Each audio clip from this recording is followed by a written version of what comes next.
तो हेलो। तो दोस्तों नमस्कार, सभी को नमस्कार। तो दोस्तों स्वागत है आपका अपने YouTube channel Gomay online coaching classes talk पर।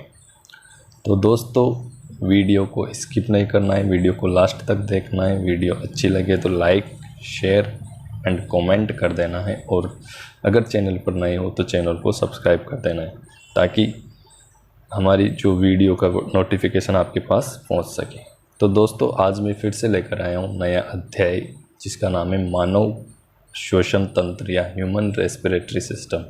इसके 10 महत्वपूर्ण प्रश्न मैं लेकर आया हूं।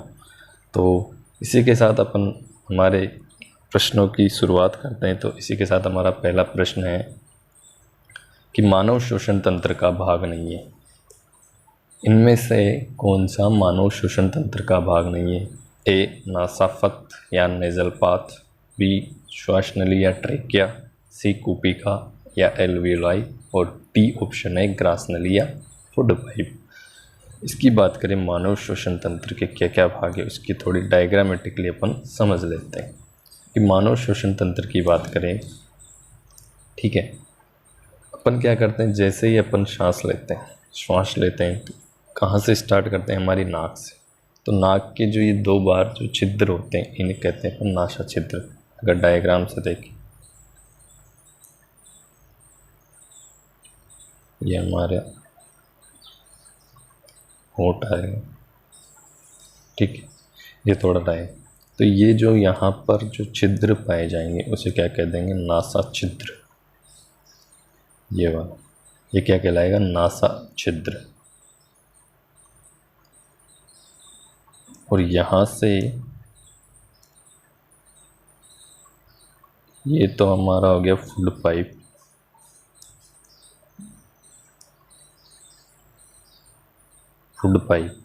जिसके माध्यम से, जिसे अपन भोजन नली कह देते हैं। ये क्या है? भोजन नली। जो ये क्या है? एक पाचन तंत्र का भाग है, जिसे अपन बोलते हैं ग्रास नली भी बोल सकते हैं, ठीक है, पाचन तंत्र का भाग। और यहाँ से अगर देखें, यहाँ से हमारा जो नेज़ल पथ है, नासापथ, यहाँ से होता हुआ ये कहाँ मिलता है? इस फूड पाइप से मिलता है, ठीक है। यानी कि अगर मैं बात करूँ, यहाँ से होता हुआ ये हमारा क्या है? नासापथ।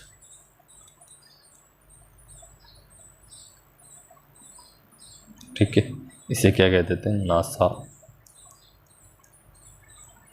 पथ या नेज़ल पाथ बोल देते हैं, ठीक है। अगर इसकी बात करूं, यहाँ पर जो इसे क्या बोल देंगे? नासा छिद्र बोल देंगे, नासा छिद्र या नोस्ट्रिल्स, नासा छिद्र बोल दें, ठीक है। अब यहाँ से यहाँ तक जो ये जो नासापथ है और भोजन पथ, और जी नासापथ और भोजन पथ का जो जंक्शन पॉइंट है, बिल्कुल यहाँ, इसको यानी जहाँ पर ये दोनों श्वास नली और भोजन नली दोनों मिलती है, इसको क्या कह देते हैं अपन? ये वाला पार्ट,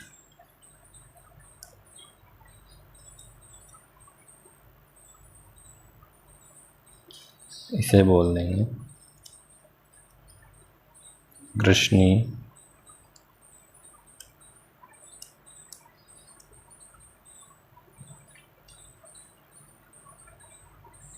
चलो इसको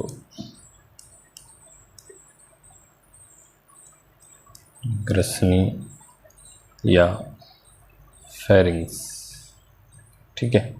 और ग्रसनी के ठीक नीचे ये हमारी क्या आ जाएगी? वापस एपिग्लोटिस एक संरचना पाई जाती है, ढक्कन के समान संरचना पाई जाती है, जिसे कह देंगे अपन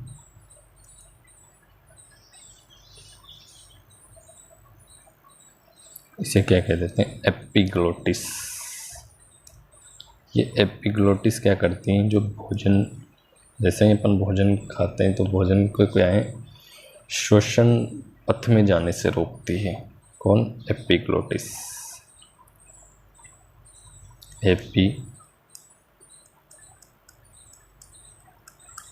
ग्लोटिस। इसके नीचे ये हमारा क्या है, श्वसन पथ। श्वसन पथ है ना भाई,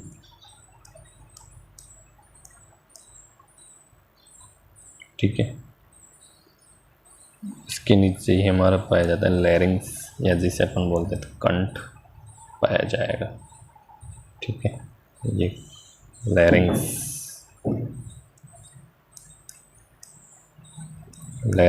पाया जाता है, ठीक है। मानव श्वसन तंत्र के बारे में देखते हैं कि हमारे जो मानव श्वसन तंत्र के अंदर जो कौन कौन से हमारे जो अंग है वो भाग लेते हैं, उनकी बातें कर रहे हैं, ठीक है। अब इसके नीचे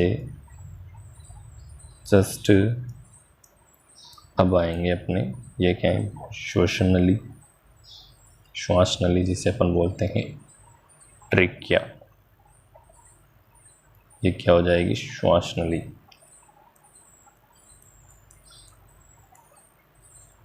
या ट्रेकिया बोल देते हैं।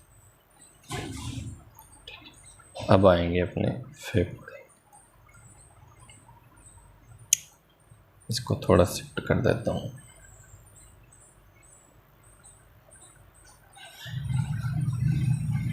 श्वास नली,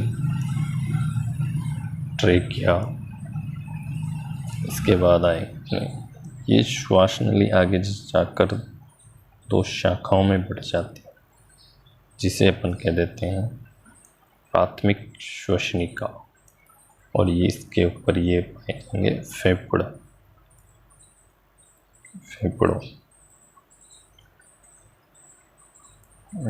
फेफड़े, ये लो सब फेफड़े।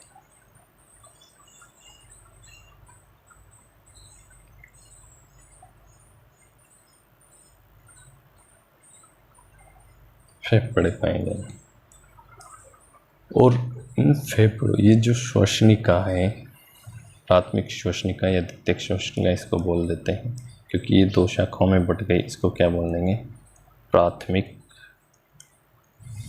श्वसनिका, ठीक है। और ये श्वसनिका फिर वापस से आकर अलग अलग भागों में बट जाती है,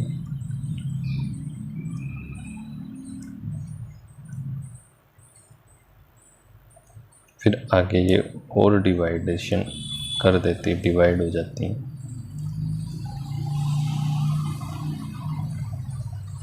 इन्हें कह देंगे अपन द्वितीयक श्वसनिका।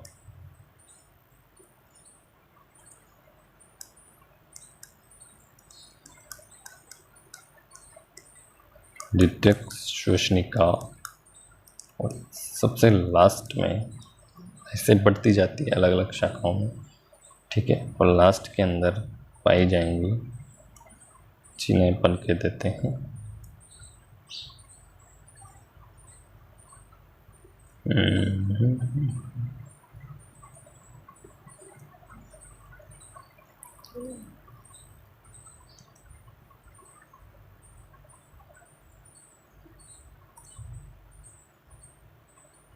लास्ट में पाई जाती हैं ये, जिसे अपन कह देते हैं वायु या कुपिका। कुपिका, या ऐसे बोल देंगे एल्वियोलाई, ठीक है। और ये एल्वियोलाई और जो श्वसनिकाएं जिससे जुड़ी रहती हैं, इसे क्या कह देते हैं अपन, कहाँ गया, इसे कह देंगे, इस वाली जो नली है इसको कह देते हैं अपन ब्रेंकियोल्स।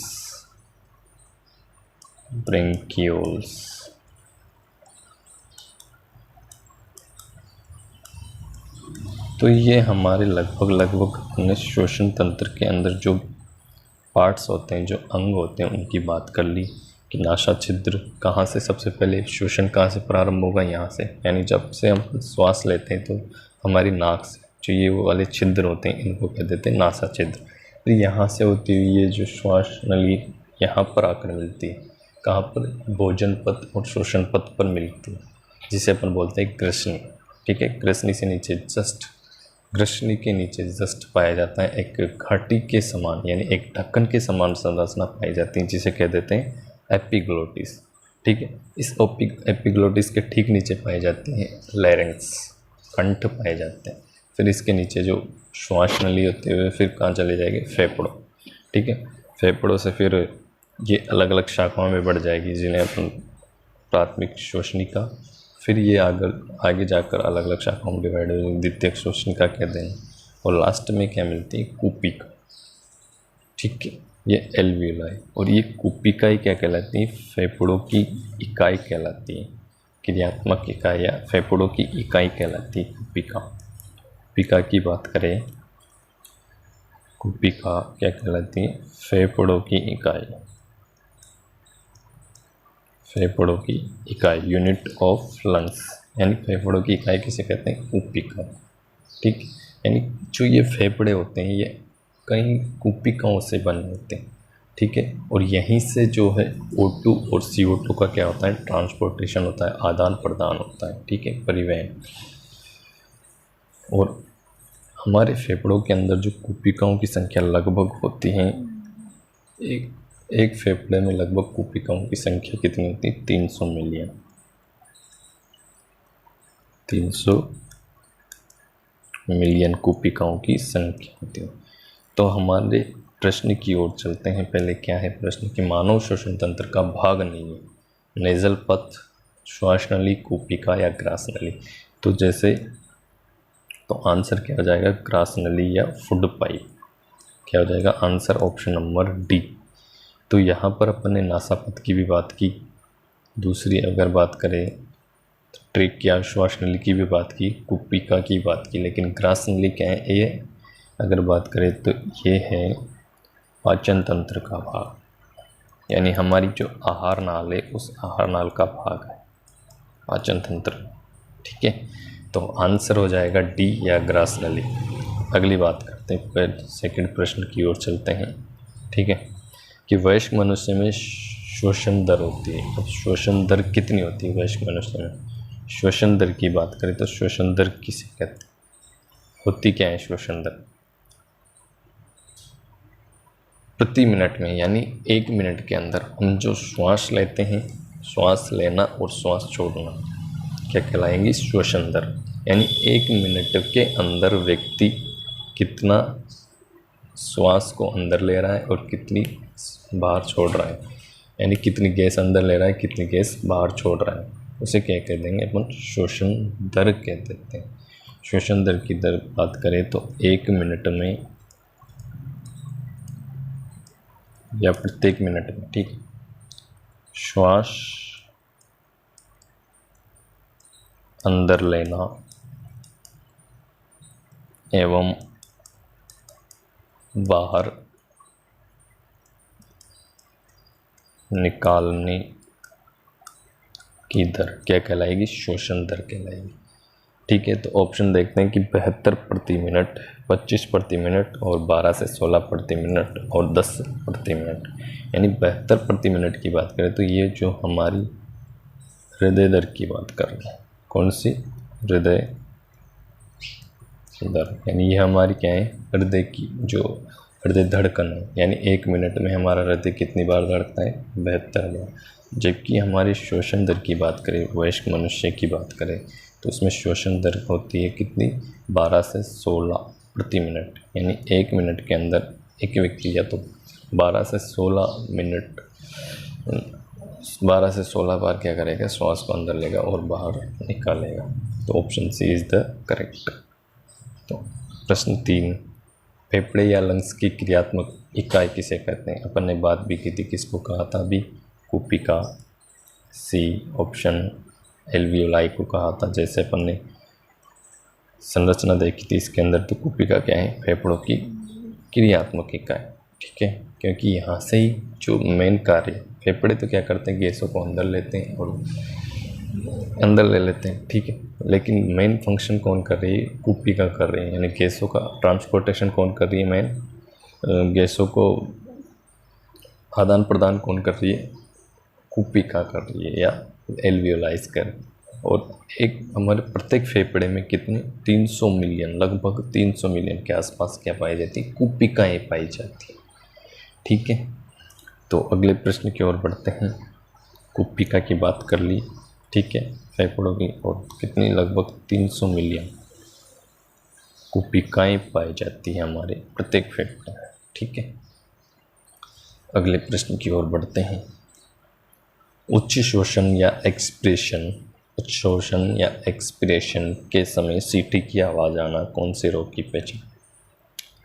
तो एक एक रोगों की थोड़ी थोड़ी बातें कर लेते हैं, ज़्यादा डिस्क्रिप्टिव नहीं जाएंगे। ठीक है, पहला ऑप्शन है वातस्फीति या एम्फाइसीमा, दूसरा है अस्थमा या दमाया। ठीक है, तीसरा है श्वसनी शोथ या ब्रोंकाइटिस, और चौथा है सिलिकोसिस। वातस्फीति की बात करें या एम्फाइसीमा की बात करें,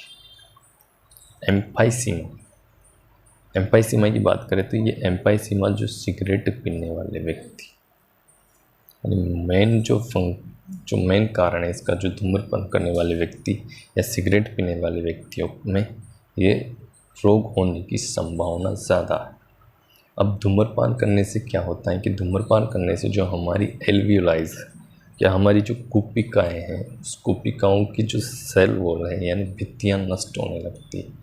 ठीक है, अब भित्तियाँ नष्ट होने लगेगी तो क्या होगा, वहाँ पर जो भित्तियाँ नष्ट होने लगेगी तो उस एल्वियोलाई की क्या होगी, सतह बढ़ जाएगी, क्षेत्रफल बढ़ जाता है, और क्षेत्रफल बढ़ जाने के कारण क्या होगा, वहाँ दबाव कम हो जाएगा, और दबाव कम होने से जो पूरी गैस जो वापस CO2 आ रही थी वो बाहर, मतलब पूरी CO2 बाहर नहीं निकल पाएगी, और वो CO2 कुपिकाओं की दीवारों पर जमने लग जाएगी, यानी वहाँ पर एक प्रकार से कफ का जमा हो जाएगा या सूजन आने लग जाएगी।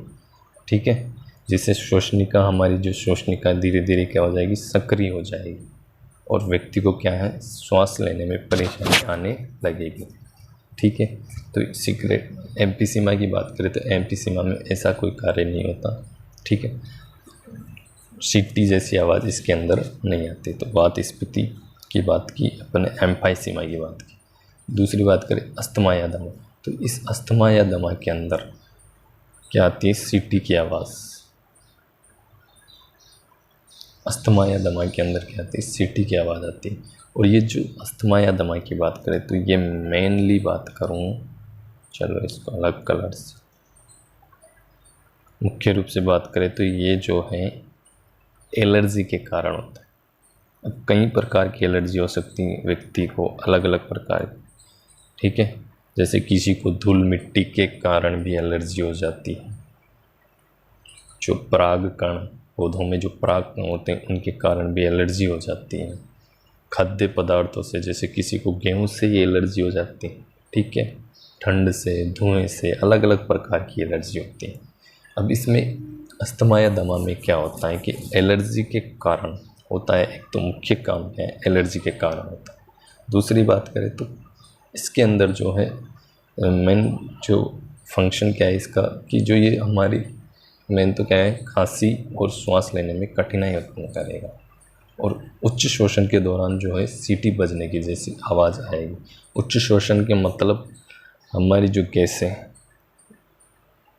गैसों को अंदर लेना निःशोषण, और बाहर निकालना क्या कहलाएगा, उच्च शोषण। यानी गैसें जैसे बाहर आएगी तो हमें क्या होगा, एक सीटी का अनुभव होगा, सीटी जैसी आवाज़ हमारे कानों में बजने लगेगी। तो अस्थमा या दमा के कारण बात की अपन ने कि उच्च शोषण के दौरान जो है सीटी की आवाज़ आना कौन से रोग का लक्षण है, यह है अस्थमा या दमा। किसकी बात करें, अस्थमा या दमा। सी की बात करें श्वसनी शोथ या जिसे अपन बोलते हैं ब्रोंकाइटिस। ये ब्रोंकाइटिस भी मेनली अगर बात करूं तो ये भी क्या है, धूम्रपान के कारण होता है। इस रोग में क्या होता है कि जो हमारी श्वसन की आंतरिक सतह में क्या आ जाती है, सूजन आ जाती है, और वही लगातार खांसी होएगी, फिर श्लेष्मा का जमा होने लग जाएगा, हरा पीला कफ आने लगेगा, और श्वास लेने में कठिनाई होने लगेगी। ठीक है, और लास्ट में बात करें सिलिकोसिस की बात करें, या इसे बोल देते हैं अपन एबेस्टोसिस। इसका जो मुख्य कारण क्या है, मुख्य कारण है वायु प्रदूषण। ठीक है, एयर पोल्यूशन इसका मुख्य कारण है। मतलब ऐसे व्यक्ति या ऐसे मजदूर जो सिलिका और एबेस्टोस की जो खानों में काम करते हैं या खानों में काम करते हैं, तो वो क्या है, उनमें ये रोग ज़्यादा उनमें ये रोग होने की संभावना ज़्यादा है। कैसे कि तो सिलिका या एबेस्टोस की बात करें तो ये सिलिका क्या है, एक प्रकार से हानिकारक पदार्थ है। अब उसमें काम करते हैं तो उसमें क्या है, डस्ट उड़ता है, और ये डस्ट हमारे शरीर के अंदर जाकर हमारे फेफड़ों में क्या होता है, जमने लग जाता है। और श्वसन के दौरान तो क्या होता है, फेफड़ों में ये क्या हो जाएगा, उसी फेफड़ों के ऊपरी भाग में क्या हो जाएगी, फाइब्रोसिस होने लगेगा। फाइब्रोसिस का मतलब तंत्रि के ऊतकों में, जो तंतु में फाइब्रोसिस ऊतक है, उनमें क्या हो जाएगा, वृद्धि होने लगेगी और सूजन पैदा हो जाएगी, और वही कारण फिर सांस लेने में दिक्कत आएगी। तो इसमें भी वही कारण है, क्योंकि हम रोग किससे संबंधित पढ़ रहे हैं, श्वसन से संबंधित। तो लास्ट के अंदर ये तो दिक्कत आनी कि श्वास लेने में कठिनाई होगी। तो अपना आंसर हो गया बी, अस्थमा या दमा, जिसे अपन बोल देते हैं। ठीक है, option number B is the correct answer. अगले प्रश्न की ओर बढ़ते हैं। उच्च श्वसन के बाद किस प्रक्रिया द्वारा श्वसन के दौरान गैसें रुधिर में प्रवेश करती हैं और फिर उसे छोड़ती हैं? तो इसको थोड़ा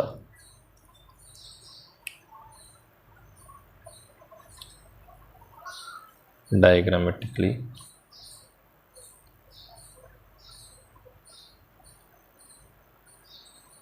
ठीक है, ये तो क्या है, हमारे फेफड़े बना देता है।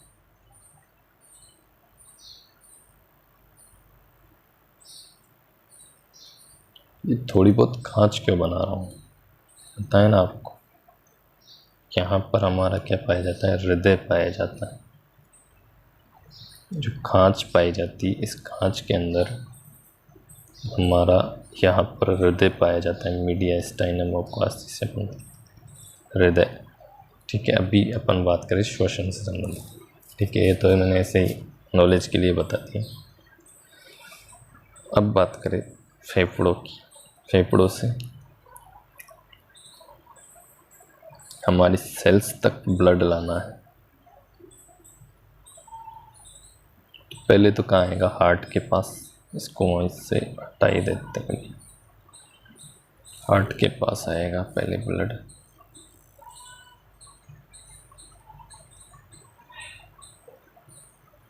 ठीक है, अब पहले कहाँ आएगा, हार्ट के पास। मान लो ये हमारा हृदय, चलो इसको यार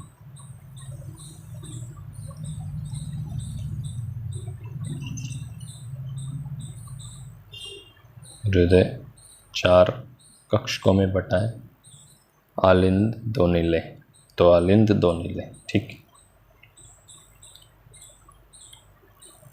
अब बात करें, और इससे कहाँ जाएगा, सेल्स के पास, कोशिका के सेल। ठीक है, अब क्या होता है देखो भाई, श्वसन लेते हैं अपन तो क्या होता है, श्वसन के दौरान O2 की मात्रा कहाँ, ये श्वसन के दौरान जो ऑक्सीजन जाएगी, ऑक्सीजन प्रवेश करेगी, ये ऑक्सीजन प्रवेश करेगी, ये ऑक्सीजन यहाँ से जाएगी और ये हमारे फेफड़ों में जाके भर जाएगी। यानी यहाँ पर हमारे ऑक्सीजन की मात्रा क्या हो जाएगी, बढ़ जाएगी। ऑक्सीजन की मात्रा क्या हो जाएगी, बढ़ जाएगी। अब ऑक्सीजन की मात्रा बढ़ जाएगी, यानी यहाँ से फिर ये ब्लड, यहाँ से जो ये ब्लड यहाँ आ रहा है, कहाँ पर, यानी फेफड़ों से हमारे हृदय के पास आ रहा है। ठीक है, ब्लड कहाँ आ रहा है, हृदय के पास। तो हृदय के पास आ रहा है, यहाँ पर मतलब क्या है, ऑक्सीजन की मात्रा ज़्यादा फेफड़ों में, और यहाँ पर ऑक्सीजन की मात्रा क्या रहेगी, कम। ऑक्सीजन की मात्रा क्या रहेगी, कम। अब ऑक्सीजन की मात्रा कम होगी तो यहाँ से यहाँ तक जो ऑक्सीजन है, इस ऑक्सीजन को आने के लिए एक क्रिया, एक घटना होती है जिसे अपन बोलते हैं विसरण या डिफ्यूजन। विसरण का मतलब क्या होता है उसकी बात मैं थोड़ा, विसरण क्या होता है, विसरण या इसे बोल देते हैं डिफ्यूजन।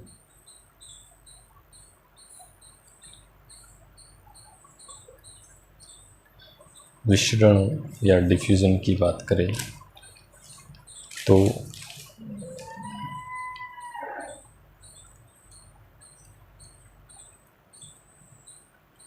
गैसों के अणुओं का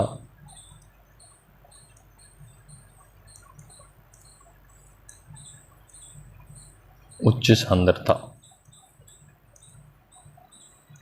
से निम्न सांद्रता की ओर गति करना,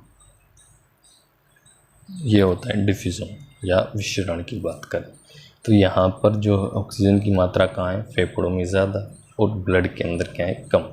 तो ये ब्लड के जो फेफड़ों से जो ऑक्सीजन कहाँ आएगी, ब्लड के अंदर, क्योंकि विसरण में क्या होता है कि जो गैस के अणु होते हैं वो कहाँ से आते हैं, उच्च सांद्रता से निम्न सांद्रता की ओर। तो उच्च सांद्रता कहाँ है, फेफड़ों में, और निम्न सांद्रता कहाँ है, हमारी रक्त नलिकाओं। तो यहाँ से ये जो है ये गैस कहाँ आ जाएगी, इन रक्त नलिकाओं के अंदर आ जाती है। फिर ये यहाँ से होता हुआ, फेफड़ों से होता हुआ ये, और ऐसे ब्लड को क्या कह देंगे, और ये ब्लड जैसे ही इसके अंदर मिल जाता है और ऐसे ब्लड को अपन कह देंगे शुद्ध ब्लड या ऑक्सीजनेटेड ब्लड कह देते हैं, ठीक है। और ये ऑक्सीजनेटेड ब्लड की बात करें तो ये यहाँ से होता हुआ हमारे हालिंद और नीले से होता हुआ कहाँ चले जाएगा, हमारी सेल्स के पास, सेल्स के पास आ जाएगा। सेल्स को क्या थी, यहाँ पर ऑक्सीजन की क्या थी, कमी। ऑक्सीजन की क्या थी, कमी, यानी ऑक्सीजन की मात्रा क्या थी, कम। और जब ब्लड आ रहा था तो इसके अंदर अपन ने यहाँ पर फेफड़ों से क्या है, ऑक्सीजन को कहाँ लाए अपन, रक्त नलिकाओं में, और रक्त नलिकाएं, अब यहाँ पर ऑक्सीजन की मात्रा क्या है, ज़्यादा। यहाँ पर बात करें तो ऑक्सीजन की मात्रा क्या होगी, ज़्यादा। तो ऑक्सीजन की मात्रा ज़्यादा है तो यहाँ से ब्लड कहाँ जाएगा, वापस से सेल्स के पास, और सेल्स के पास ऑक्सीजन की मात्रा। तो अब ये सेल्स क्या करेगी, जैसे ही ऑक्सीजन को ग्रहण करेगी तो क्या होगी, ऑक्सीकरण की प्रक्रिया होगी। ऑक्सीकरण की प्रक्रिया के द्वारा किसको मुक्त करेगी, CO2 को। किसको मुक्त करेगी, CO2, CO2 को मुक्त करेगी।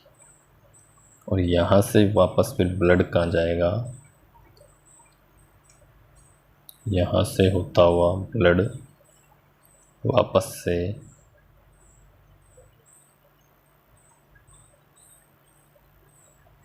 हमारे जो हृदय से होता हुआ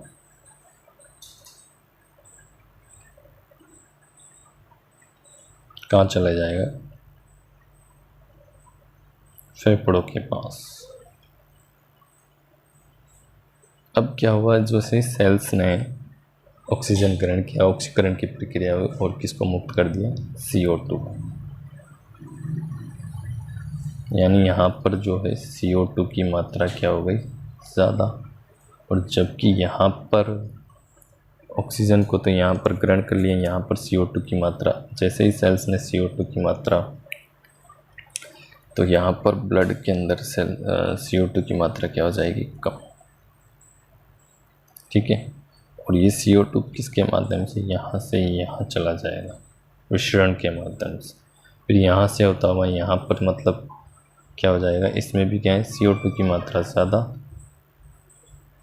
और फेफड़ों के अंदर क्या होती है, ऑक्सीजन की मात्रा ज़्यादा, जबकि CO2 की मात्रा क्या होगी, कम। यानी ये CO2 वापस कहाँ आ जाएगी, फेफड़ों के अंदर। तो ये जो जितनी भी घटनाएं हो रही है ये किसके माध्यम से हो रही है, ये विसरण या डिफ्यूज़न के माध्यम से हो रही है। तो आंसर की बात करें तो अपना आंसर हो जाएगा विसरण। आंसर क्या हो जाना है, विसरण। Option number B. लेकिन प्रासरण की बात करें तो ये प्रासरण भी क्या है, इसमें भी जो जल के अणु होते हैं वो जल के अणु उच्च सांद्रता से निम्न सांद्रता की ओर गति करते हैं, लेकिन किसके माध्यम से, अर्धपारगम्य झिल्ली के माध्यम से गति करते हैं। यानी ये जो जल के अणु होते हैं वो किससे, अर्धपारगम्य झिल्ली से होते हुए गुजरते हैं। यानी अगर मैं बात करूं कि जल के अणुओं का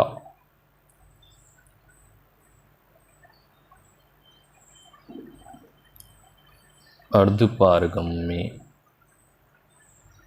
झिल्ली द्वारा सेमी मेम्ब्रेन द्वारा उच्च सांद्रता से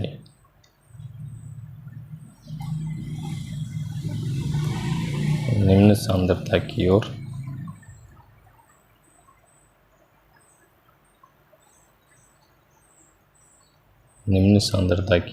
गति करना, ये क्या कहलाएगा, प्रासरण।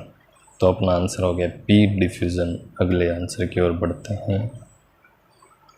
अंतःशोषण के दौरान डायाफ्राम चपटा हो जाता है, फ्लैट हो जाता है। बी, बाह्य इंटरकोस्टल पेशियाँ में संकुचन होता है, उदरीय पेशियों में पेशियाँ शिथिल हो जाती हैं और उपयुक्त सभी।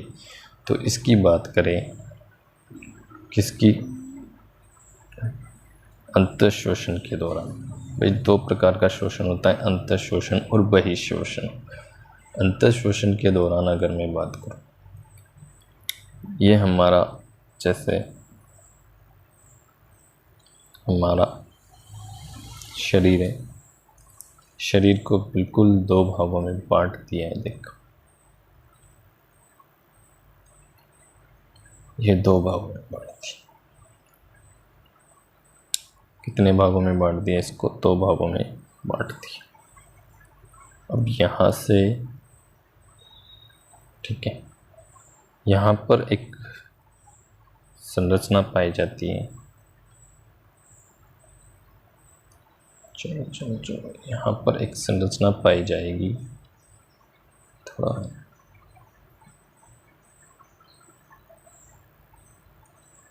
इस संरचना को कह देते हैं अपन डायाफ्राम।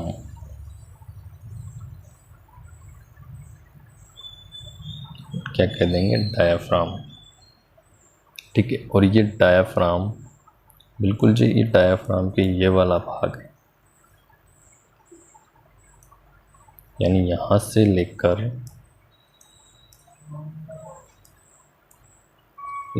लेकर जो ये वाला भाग है, इसे तो कह देते हैं अपन वक्ष गुहा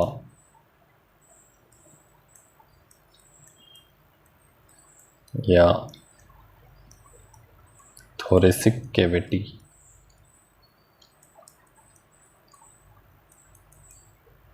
ठीक है, और जो डायाफ्राम के नीचे वाला भाग है, इस नीचे वाले भाग को कह देते हैं उदर गुहा या एब्डोमिनल कैविटी। ठीक है, उदर गुहा या एब्डोमिनल कैविटी। अब जैसे ही अपन शोषण लेते हैं तो ये डायाफ्राम की बात करें, किसकी बात करें, डायाफ्राम की बात करें, तो ये डायाफ्राम कैसे हो जाता है, बिल्कुल ऐसे फ्लैट हो जाता है, चपटा हो जाता है। शोषण को अंदर लेंगे तो डायाफ्राम कैसा हो जाएगा, चपटा हो जाएगा। तो एक बात तो अगर मैं बात करूँ तो डायाफ्राम कैसा हो रहा है, फ्लैट हो रहा है। डायाफ्राम कैसा हो जाता है, चपटा हो जाता है। किसके दौरान, निशोषण। किसकी बात कर रहे हैं अपन, निशोषण की बात कर रहे हैं। निशोषण या इसी को बोल देते हैं अंतःशोषण। ठीक है, इंस्पिरेशन के दौरान। और हमारे जो एक बात तो अपन ने की किसकी, डायाफ्राम की। दूसरी बात करते हैं उदरीय पेशियाँ। ठीक है, किसकी बात करते हैं, उदरीय पेशियाँ।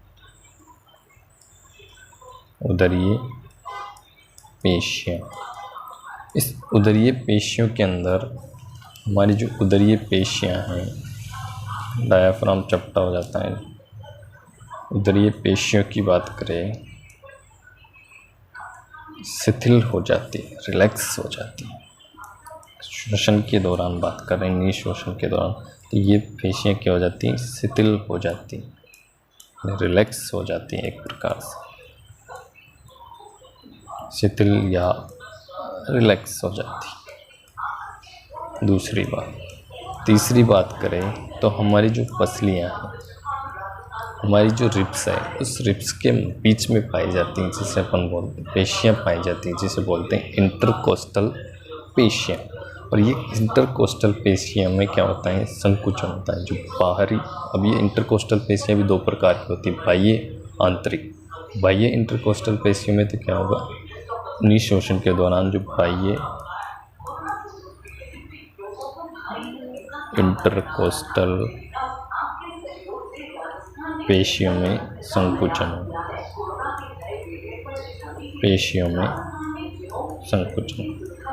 ठीक है, तो तीन चीज़ें देखी अपन ने इसके अंदर, क्या क्या, एक डायाफ्राम चपटा हो जाता है, दूसरा उदरीय पेशियाँ शिथिल हो जाएगी, और तीसरा बाह्य इंटरकोस्टल पेशी में संकुचन हो जाएगा। इसका ठीक उल्टा होता है बहिःश्वसन की बात करें, एक्सप्रेशन की बात करें, उसके अंदर डायाफ्राम कैसा हो जाएगा, गुंबदाकार हो जाएगा। ठीक है, उदरीय पेशियाँ शिथिल की जगह संकुचित होने लगेगी, और बाह्य इंटरकोस्टल पेशियों की जगह आंतरिक इंटरकोस्टल पेशियों में क्या होगा, संकुचन होगा। तो प्रश्न की ओर चलते हैं कि डायाफ्राम चपटा हो जाता है, सही बात है। तो श्वसन या निःश्वसन के दौरान डायाफ्राम फ्लैट या चपटा हो जाता है, बाह्य इंटरकोस्टल पेशियों में संकुचन होता है, और उदरीय पेशियाँ शिथिल हो जाती है। तो इसके साथ आंसर अपना आ जाएगा डी, ऑप्शन डी। अगली बात करते हैं अपन, श्वसन के दौरान क्रेब्स चक्र की क्रिया होती है। श्वसन के दौरान जो क्रेब्स चक्र की क्रिया होती है वो किस में होती है, माइटोकॉन्ड्रिया की मैट्रिक्स के अंदर होती है। जो हमारा माइटोकॉन्ड्रिया, जो डबल द्विध्रुवीयुक्त जो कोशिकांग है, डबल ऑर्गेनेलिज, डबल मेम्ब्रेन युक्त जो ऑर्गेनेलिज है, कोशिकांग है, उसके माइटोकॉन्ड्रिया के मैट्रिक्स के अंदर होती है क्रेब्स चक्र की क्रिया। माइटोकॉन्ड्रिया की स्ट्रक्चर की बात करें, थोड़ी बहुत स्ट्रक्चर देख लो। तो तीन, श्वसन के दौरान अगर मैं बात करूँ तो तीन घटनाएं होती हैं। एक तो होती है ग्लाइकोलाइसिस, लिंक रिएक्शन और क्रेब्स चक्र। ग्लाइकोलाइसिस, चलो ग्लाइकोलाइसिस, क्रेब्स चक्र, और थोड़ी बहुत क्रेब्स चक्र की बात करो। क्रेब्स चक्र, क्रेब्स चक्र को क्या कहते हैं, एक तो TCA, क्या कह देते हैं, TCA, और एक कह देते हैं सिट्रिक, क्या कह देंगे इसी को दूसरे नाम, सिट्रिक अम्ल चक्र, अम्ल चक्र। ठीक है, इसमें क्या होता है, क्रेब्स चक्र के अंदर केवल ऑक्सीशोषण,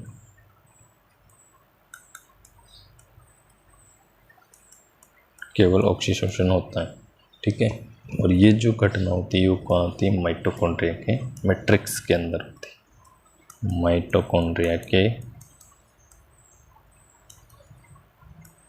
मैट्रिक्स। ठीक है, तो अगर मैं बात करूँ प्रश्न की, तो माइटोकॉन्ड्रिया के मैट्रिक्स में क्रेब्स चक्र की क्रिया होती है। ठीक है, आंसर बी अपना क्या होगा, आंसर हो जाएगा। ठीक है, अगले प्रश्न की ओर बात करते हैं कि श्वसन एक क्रिया है, कौन सी है, भौतिक प्रक्रिया, रासायनिक प्रक्रिया, ए व बी दोनों, और उपयुक्त में से कोई नहीं। तो श्वसन की बात करें, दो चीज़ें होती है, एक तो श्वसन और एक होता है श्वास लेना। श्वसन की बात करें, श्वसन को कहते हैं रेस्पिरेशन, श्वास लेना यानी ब्रीथिंग। भाई दोनों ही क्रियाएं क्या होती है, अलग अलग होती है, श्वसन और श्वास लेना। एक तो है श्वसन या रेस्पिरेशन, और एक होता है श्वास लेना, या इसे श्वातन भी बोल देते हैं, या ब्रीदिंग इसको बोल देते हैं। ठीक है, दो घटनाएं होती है। देखो, श्वसन के अंदर पहले अपन बात करते हैं श्वास लेना, ब्रीदिंग की बात कर लेते हैं, उल्टा लगती है इसको।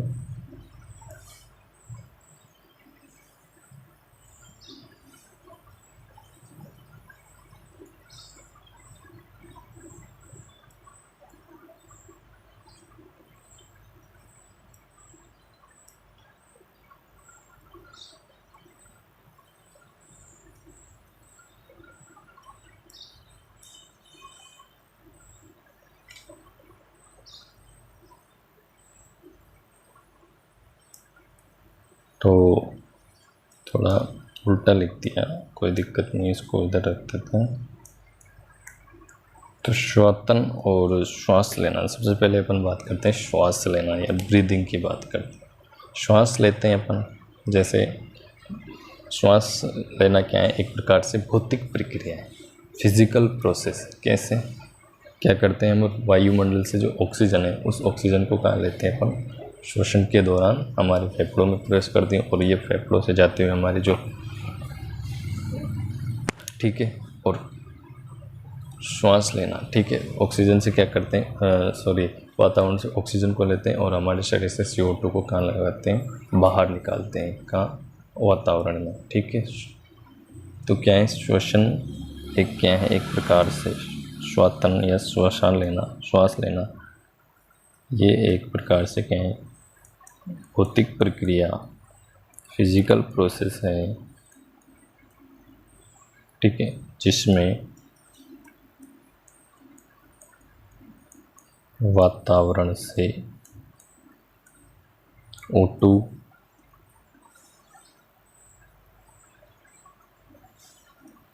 को ग्रहण तथा CO2 को वातावरण में मुक्त किया जाता है। ठीक है, मुक्त किया जाता है। श्वसन की बात की, अब बात श्वातन की बात की, अब बात करेंगे श्वसन। श्वसन ये एक रासायनिक क्रिया है, जिसमें अगर मैं बात करूँ, जैसे रासायनिक क्रिया कैसे, C6H12O6, यानी जैसे अपन भोजन हमारे शरीर के अंदर जाता है, पड़ा रहता है, अब उस भोजन को क्या चाहिए, ऑक्सीजन, यानी इस भोज्य पदार्थ का क्या होगा, ऑक्सीकरण। ऑक्सीकरण होगा तो फिर ये घटना हो गई ऑक्सीकरण। तो ऑक्सीकरण होते ही ये जो क्या होगा, CO2 के रूप में गैस मुक्त होगी, और क्या बनेगा, साथ में जल और ATP के रूप में ऊर्जा का निर्माण होगा। ठीक है, तो ये CO2 क्या कर दी जाती है, रिलीज कर दी जाती है, श्वसन के दौरान मुक्त कर दी जाती है, और ये CO2 किसके माध्यम से, फेफड़ों के माध्यम से कहाँ निकल जाती है, वापस बाहर निकल जाती है। तो ये क्या है, एक प्रकार से केमिकल प्रोसेस है, रासायनिक प्रक्रिया है। ठीक है, तो अपना आंसर क्या होने वाला है, देखो, श्वसन है एक भौतिक प्रक्रिया, केमिकल प्रोसेस। अगले प्रश्न की ओर बढ़ते हैं। अनोक्षी श्वसन में RQ का मान होता है। अनोक्षी श्वसन में RQ रेस्पिरेटरी क्विटेंट या रेस्पिरेटरी गुणांक का मान होता है। अनोक्षी श्वसन के अंदर जो RQ की बात करें तो RQ, श्वसन गुणांक की बात करें तो श्वसन गुणांक का एक फॉर्मूला होता है कि मुक्त CO2 का आयतन बट्टे ग्रहण O2 का आयतन। ठीक है, इसका ये फॉर्मूला है, यानी CO2 का आयतन बट्टे O2 का आयतन। ठीक है, अगर बात करें अपन श्वसन गुणांकों की बात करें तो अनोक्षी श्वसन का जो गुणांक होता है वो कितना होता है, अनंत होता है। अनोक्षी श्वसन में होता क्या है, जैसे अगर मैं बात करूँ अब जब C6H12O6 यानी भोज्य पदार्थ, अब इस भोज्य पदार्थ को क्या करते हैं, जाइमेज की उपस्थिति में क्या क्रिया हो जाती है, क्रिया होती है, क्योंकि ऑक्सीजन तो एब्सेंट रहेगा। ठीक है, तो क्या बनेगा, 2C2H5OH एथिल एल्कोहल, और किसका निर्माण हो जाएगा, कार्बन डाइऑक्साइड का। ठीक है, तो ये अनोक्षिक शोषण की घटना। तो अनोक्षिक शोषण में RQ का मान कितना होता है, अनंत होता है। कितना होता है, अनंत होता है। अलग अलग जैसे अपन बात करें, वसाओं का RQ मान कितना होता है, प्रोटीन का कितना होता है, कार्बोहाइड्रेट का कितना होता है। तो अगर मैं बात करूँ कार्बोहाइड्रेट का RQ, कार्बोहाइड्रेट का RQ कितना होता है, 1। प्रोटीन का RQ कितना होगा, 0.7 से 0.9।